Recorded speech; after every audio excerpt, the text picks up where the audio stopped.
Hallo zusammen. Heute nehme ich euch mit in eine kleine Stadt, die wie eine Kulisse aus einem Märchen aussieht. Häuser mit Fachwerk, ein sich schlängelnder Fluss und eine spektakuläre Burg auf einem Felsen. Willkommen in Monschau, auf Französisch Montjoie, in der deutschen Eifel.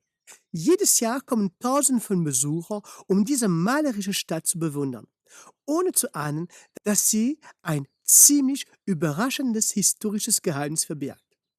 Denn fast 3 Jahrhunderte lang gehörte Monschau nicht zu Deutschland, es gehörte zu Limburg.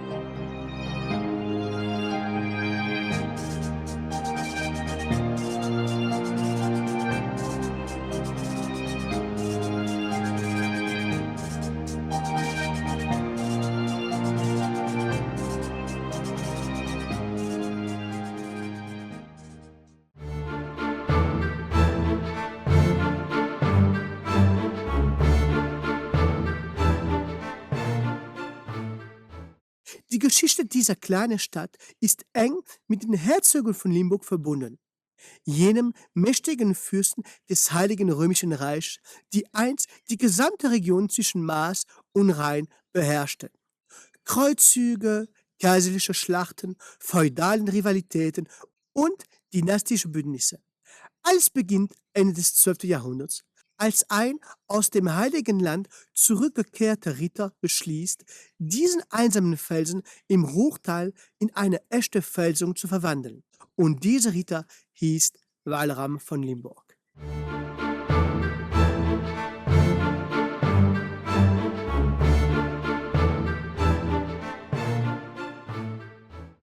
Alles beginnt mit einer Hochzeit.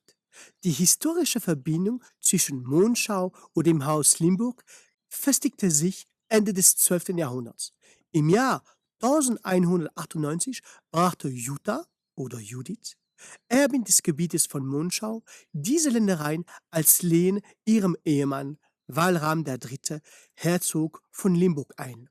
Diese Verbindung markiert den Beginn einer Ära, in der das Schicksal der Herrschaft Monschau eng mit der herzoglichen Macht von Limburg verbunden ist. Auf Betreiben von Walram III. Verändert sich um das Jahr 1200 die Verteidigungsstruktur von Monschau durch den Bau der Hochburg, den Hohen Festung, grundlegend.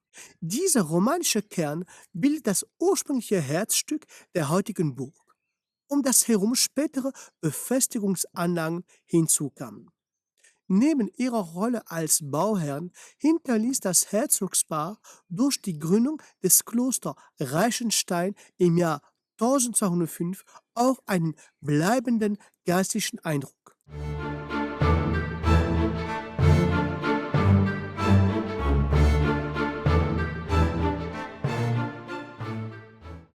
Die Quellen erwähnen nicht nur einen einfachen Namen, sie verbinden Monschau mit der Vorstellungswelt der Kreuzzüge. Im Jahr 1096 wird ein gewisser Ludwig von Monschau erwähnt, der sich an der Seite von Gottfried von Bouillon auf dem Weg ins Heilige Land gemacht haben soll. Dieser Hinweis beleuchtet eine der etymologischen Hypothesen zum Namen Mons Gaudii, der Berg der Freude oder Freudenberg. Eine Bezeichnung, die an jene Orte erinnern könnte, von denen aus die Kreuzritter Jerusalem erblickten. Es gibt noch weitere Spuren: Mons de Jove, römischer Ursprung oder auch eine keltische Wurzel, die an der Bergwiese erinnert. Eines ist sicher: Bereits ab 1217 erwähnen die Quellen eine Castrum int Munioi. Und diese Verbindung zu den Kreuzzügen ist zweifellos kein Zufall. Nach seiner Rückkehr von dem Kreuzzug an der Seite von Kaiser Heinrich VI. Nimmt Walram einen neuen Titel an: Herr von Monschau, eine bedeutungsschwere Wahl, die wahrscheinlich auf den Mons Gaudi in der Nähe von Jerusalem verweist. Mit dieser Geste verankert er sein Herrschaftsgebiet symbolisch im Gedächtnis des Heiligen Landes. Doch es ist auch eine Strategie. Als jüngster Sohn kann Walram das Herzogtum nicht erben und muss sich daher einen Namen machen. Er tut dies durch die Waffen und durch seine Heldentaten. Und es funktioniert. 1214 heiratet er Ermesinde von Luxemburg, eine der bedeutendsten Erbinnen der Region.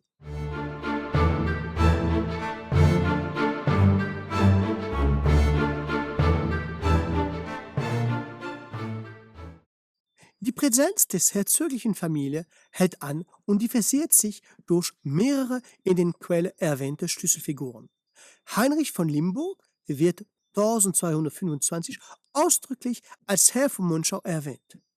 Walram I. von Monschau, der jüngste Sohn von Herzog Walram, verdeutlicht die Ausweitung des Einflusses des jüngeren Zweigs der Limburg. Unter seiner Herrschaft vergrößert sich das Gebiet von Monschau und umfasste auch nun Poilvache bei Dinant an der Maas und Bütchenbach. Er fiel 1242 in der Schlacht vor Köln im Kampf gegen Erzbischof Konrad von Hochstaden. Walram III. Von Monschau stammte aus dem Monschauer Zweig und wird als unerschrockene Krieger beschrieben, der das Reich vergrößerte. Er zeichnete sich insbesondere in der berühmten Schlacht von Worringen im Jahr 1288 aus und diente später als Vasall vom König Eduard von England. Die Quellen betonen, dass es die jüngeren Söhne des Geschlechts der Herzöge von Limburg waren, die das Castrum in Mundjote auf den Felsen über den Ruhrtal errichteten und Monschau zum Zentrum der Vogtei Konsen machten. Diese limburgische Ader wird als ein Geschlecht kühner Ritter dargestellt, die auf allen großen Schlachtfelden Europas präsent waren, von Bouvines bis Crécy.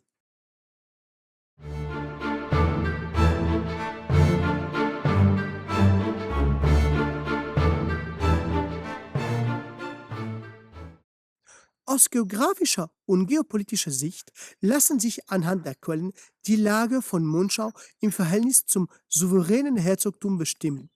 Die Stammlandschaft Limburg, das Ursprungsgebiet Limburg, lag jenseits der ausgedehnten Sumpfgebiete des Hohen Venn. Eine Karte aus dem Jahr 1603 zeigt die Ausdehnung des Herzogtums Limburg zu dieser Zeit. Diesbezüglich lade ich Sie dazu ein, meine vorherige Video anzuschauen, die diese Karte beschreibt. Der Besitz von Monschau war von großer strategischer Bedeutung. Die Herrscher aus dem Hause Limburg mussten ständig die wachsende Ambition des östlich gelegenen Hauses Jülich, der Waldgrafschaft, im Auge behalten und gleichzeitig ihr Stammgebiet hinter dem Venn im Blick behalten. Diese jahrhundertealte Rivalität zwischen den Limburg-Falkenburgen und den Jülichern um die Vorherrschaft im oberen Ruhrtal prägte die Militärgeschichte der Region. Ein entscheidender Wendepunkt eignete sich nach der Schlacht von Worringen. Infolge dieses Ereignisses erlangte der Herzog von Brabant auch den Titel des Herzogs von Limburg. Diese doppelte Titelbezeichnung lastete bis ins 14. Jahrhundert auf Monschau. Im Jahr 1648 ist Herzog Gerhard von Jülich, der versucht, die Burg mit Gewalt zurückzuerobern, angesichts der Macht des Herzogs von Brabant und Limburg zum Rückzug gezwungen. Der direkte Einfluss des Hauses Limburg auf Monschau schwindet jedoch endgültig im Jahr 1473. Zu diesem Zeitpunkt gelangt es dem Herzog von Jülich schließlich, die Burg zurückzuerobern und die ehemaligen limburgischen Besitztümer von Monschau fest unter Herrschaft von Jülich zu vereinen. Von da an war Monschau keine Enklave limburgischen Einflusses mehr, sondern wurde zu einer Grenzfestung des Herzogtums Jülich und dies bis in die napoleonische Zeit.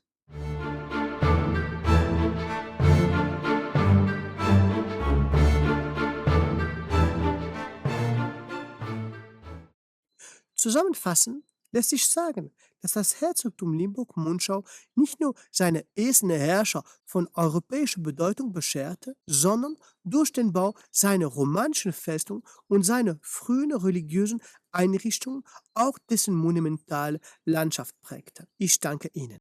Wenn Ihnen meine Arbeit gefallen hat oder wenn Sie sie nützlich und gut gemacht finden, denken Sie daran, sich an Doc von Limburg zu abonnieren, dem Kanal treu zu bleiben, anderen davon zu erzählen und die Videos zu teilen. Viele weitere Videos und Serien kommen sehr bald.